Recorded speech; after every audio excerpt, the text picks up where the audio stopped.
Hey everybody, so today I have a nice MSI gaming laptop. This has an NVIDIA RTX in there. You can see the GeForce logo, and it also does have like an i7 right here. It has an i7, very nice. It has my favorite SteelSeries keyboard. These gaming laptops are all very nice. They're all-in-one machines that have a nice screen, nice gaming display. Some of them have high refresh rate screens. They're very, very nice.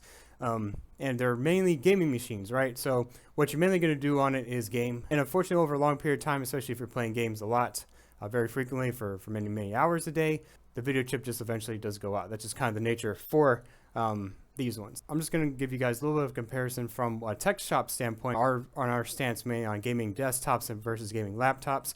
So if you're trying to buy one for the first time, right, you want to get the most specs. You want to try to get the most cost efficient with the best specs you possibly can. And you have your needs. You either want it to be a very high-end machine, or it could be more of a basic machine, or maybe you don't really want to put a lot of work, so you might get a custom build done for you, maybe like a pre-built custom build, or you can do your own custom build yourself, or you might just want to get a laptop. So you're like, kind of what is the benefit really of getting a custom desktop over a laptop? Well, I'm just going to show you guys a little bit today. So for a custom laptop, obviously number one reason, right, is portability. Portability is the main reason why you get a laptop. Whether you're a college student, whether you are someone who's on the go a lot, maybe you travel a lot for work, or maybe, again, you're just on the go a lot. You like to travel a lot, or just move around, and you maybe like taking it to cafes, or you like taking it to places that are out. Definitely a gaming laptop is definitely a high option, and probably is the whole reason why you're buying one over the first place. You design these in a way for portability, right? You have everything's built in. So you have the main heatsink here, you have the motherboards there, you also have the graphics chip and CPU chip that are actually there, and everything is built into it. You can see this is a nice heatsink, and what this is going to do is when that CPU, GPU gets very, very hot, we have a nice cooling system. This one's actually pretty nice for these type of models. You can see all the different pipes. All this is meant for is for cooling.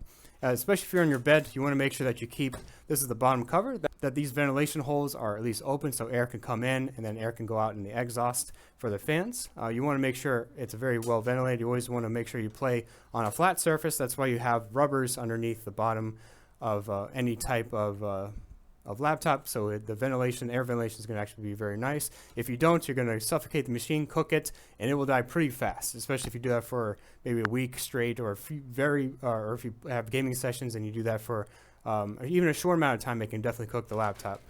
And you see this and you wonder why the desktop is so big, right?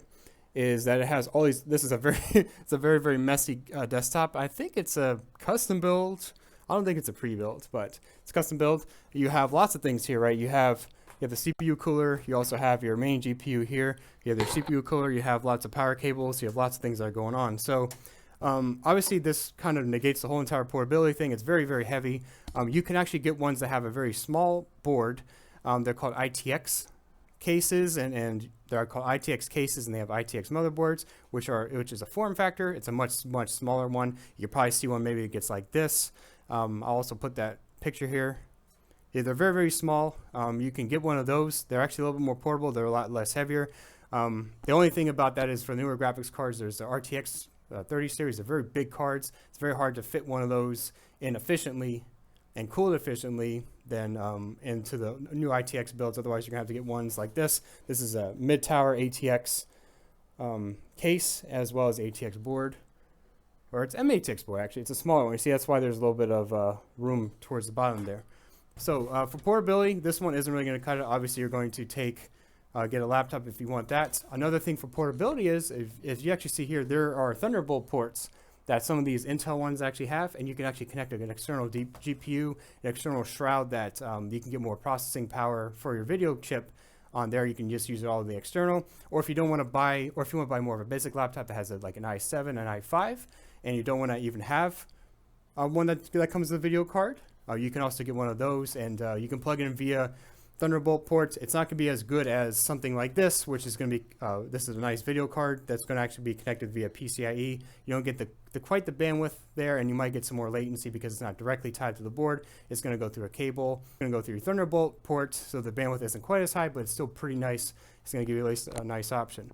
Besides that, if you're not really going portable, the next step would be pretty much do you want reliability and price, and that's where you're going to get really in a desktop. A desktop's going to do that for you. And for reliability, it just does. It it just works better. For reliability, it's just going to work better. Parts are more standard. You can always get replacement parts. They're standard sizes. They're usually just ATX, MATX, and ITX sizes. And you just need to get one that's compatible with your processor. So if you have a certain processor, you want to make sure it's compatible. And a lot of things are interchangeable. It's very easy to find parts. Now, if you have an MSI laptop like this, or just any type of gaming laptop, Asus, Dell, Alienware, MSI, Lenovo, if you get any of those, it's not going to make a difference really too much, because all the graphics chips are pretty much the same. Most of them are going to be the NVIDIA chip. There's some with AMDs, but most of the laptop ones get NVIDIA chips on there. They get very hot. They need a lot of ventilation. They need a lot of cooling system. That's why back in the day, if you ever saw those big chunkers, right, they're thick. It's just to cool the machine. That's the whole point of it. They do cool a lot more efficient, and you need those heat sinks and coolers and everything to do its job. Now, on the laptops, a real good thing to note is if anything goes wrong with this laptop, so if the video chip dies, most of these laptops actually have no display. So they might turn on, but they might not have they might just have a black screen and have no display.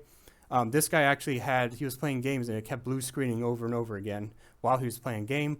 And then eventually went to black screen. Now there's absolutely no power. So the point of failures on laptops are a lot more higher because everything's integrated here, right? There's a lot of voltage going through this laptop.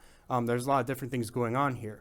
And if something fails on here, or if there's a short, the whole laptop doesn't work, and it's much more difficult to even troubleshoot and repair, especially to find components, caps, anything that's short. So you need to get replacement ones of those. You can find donor ones. They're a lot more complicated. Everything's integrated. So the video chip, the CPU, this one actually has removable RAM, which is pretty cool. Everything else is there. You can say the BIOS is there. Everything's on the board, so you have to get a board, and all of those have to get replaced at the same time. So you're basically paying for a board, processor, a video chip, everything all in one.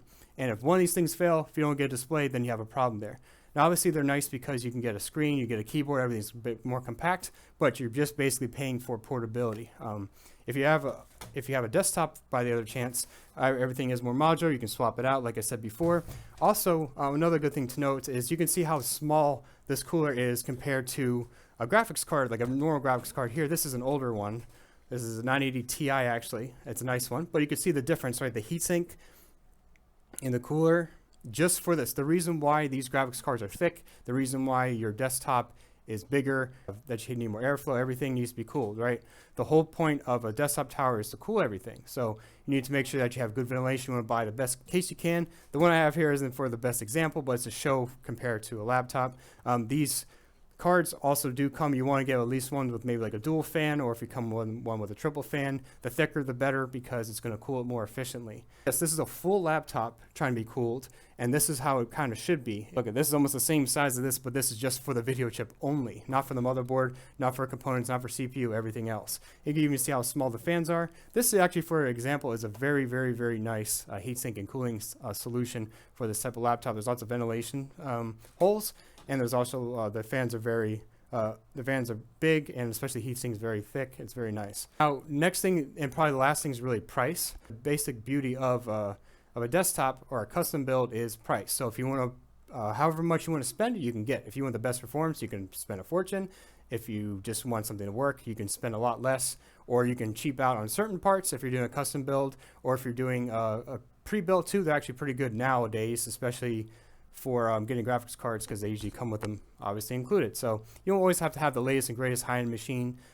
If you play a lower set, you can always play lower settings. You can change a lot of stuff. It doesn't really matter. And of course, this doesn't include a keyboard, a mouse, a monitor, like this one does. Another thing too, they're not apples to apples. If you have like a Max-Q laptop, or if you have something very similar, those are more mobile chips. The whole point of the mobile chips are to what? You're not only looking to do heat dissipation, you're also looking for fan noise, right? You want to try to keep the fan noise as low as you possibly can in these type of machines, but it's hard because you need a lot of ventilation, so otherwise it's going to be kind of loud.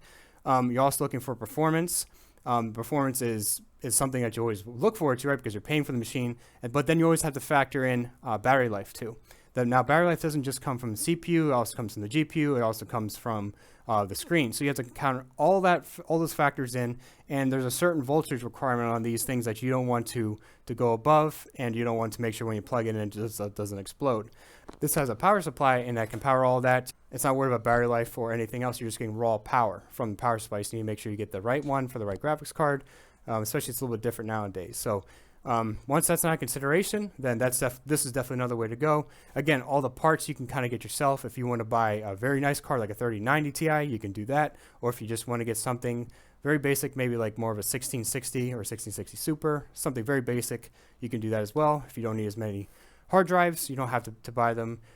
Most of the laptops are pre-configured, or you have very few options that you can do online, as well as even as well as pre-builts as well. Pre-builts are still pretty good. The only difference really between a pre-built and a custom build is obviously, if you want to do it, if you're not intimidated, go for it. It's pretty fun. It's pretty cool if you're into this stuff. If you're watching this channel and you made it this far, you're probably still interested in something like that. You can obviously do that with a lot of tutorials. We even have tutorials on our channel. You can go ahead and check out and to do full PC builds. Always try to get the case with the best airflow if that's your main concern for performance, or if you want to try to go a little more quieter, it's not going to have as much airflow, be a lot more quieter if that's your main concern, or maybe you're in a place where it needs to be a little bit more quieter. These things, they're more modular. If there's a problem, you can take out the problem and then you can fix it by swapping parts. That's usually how it goes, and they're cheap enough because everything's separated, right? You don't have integrated CPU, you don't have integrated graphics chip, you don't have integrated RAM. You have everything separate, so you can remove RAM if it goes bad, you can remove graphics card if it goes bad. A lot of processors, especially the Intel ones, have integrated graphics on them already, and if you just move the card, you can actually just use that integrated. A lot of times for these ones, even though these do have integrated chips, just the way the laptop works, if the video chip doesn't work, sometimes this will fail completely and you won't be able to use it at all. So at this point, it's more of a brick until you replace it. So pretty much the bottom line is, if you just want performance and you want something to work, definitely go with the desktop. If you want portability, you go with the laptop. There's not much you can really do outside that unless you want to get a smaller ITX case. We do custom desktop build if you're interested. We can also help build you one. We can give you suggestions on what you want to do. If you have like a price point, we do that as well. Or if you're a little bit intimidated, just try to get one with the best warranty for a custom build. So you can go with a nice manufacturer that does do that gives you the best warranty, so you never have to worry about anything, right? And the parts are always going to be available, and if something new comes out, you can always upgrade, right?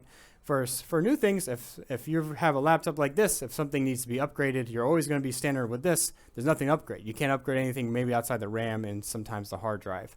That's really about it, but even the RAM is becoming more rare nowadays. A lot of things integrated RAM.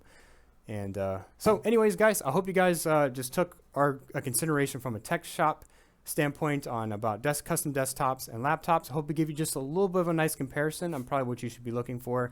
Always try to stay within your price range. That's the most important thing, and your needs. Please leave a like. Really does help us a lot. Please comment down below which guys you guys prefer, and we'll see you guys in the next video. Thanks for watching. Bye.